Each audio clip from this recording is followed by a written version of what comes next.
Добро пожаловать в мой канал. Le gouvernement va consacrer au moins 340 millions d'euros sur 5 ans pour améliorer la recherche, le dépistage et la prise en charge de l'autisme. Une maladie qui concerne 700 000 personnes en France. Les familles de patients réclament une meilleure formation des personnels soignants ainsi que des aides financières pour la prise en charge des personnes autistes. Olivia Catan, présidente de l'association SOS Autisme France répond à nos questions. Ce plan devrait mettre l'accent sur le diagnostic. Quelles sont les lacunes dans ce domaine? Olivia Catan, le problème, c'est la formation des médecins. Elle n'est toujours pas faite. Les étudiants en médecine n'ont pas plus d'informations sur l'autisme pendant leurs études, donc ce qui serait bien, ce serait de former les médecins et tous les professionnels de santé, y compris les urgentistes par exemple.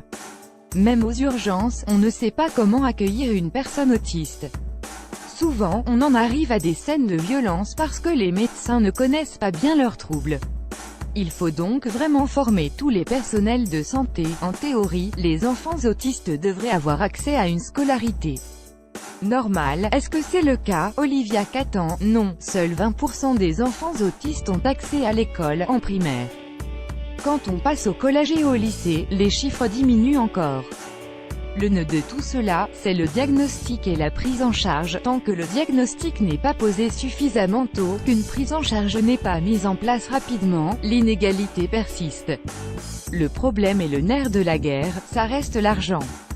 Certaines familles n'ont pas les moyens de payer des psychologues comportementaux qui coûtent très cher et qui ne sont pas remboursés par la sécurité sociale, les psychomotriciens, les ergothérapeutes dont ils ont besoin. Toute cette rééducation, on la paye plein pot, sans être remboursée par la sécurité sociale. Ça peut monter jusqu'à 3 000 à 5 000 euros par mois. Or là-dessus, les maisons départementales du handicap, MDPH, ne donnent en moyenne que 1 000 euros.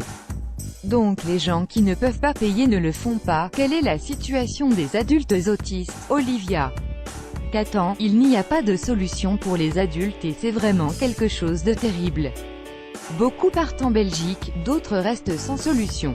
J'ai rencontré une personne autiste qui a perdu ses parents et qui s'est retrouvée SDF et qui est toujours à la rue. Il y a déjà eu 3 plans autisme. Qu'est-ce qui peut encore changer pour que ce 4e plan serve vraiment à quelque chose? Olivia Catan, il faut vraiment essayer de mettre en œuvre tout ce qui est promis depuis longtemps déjà.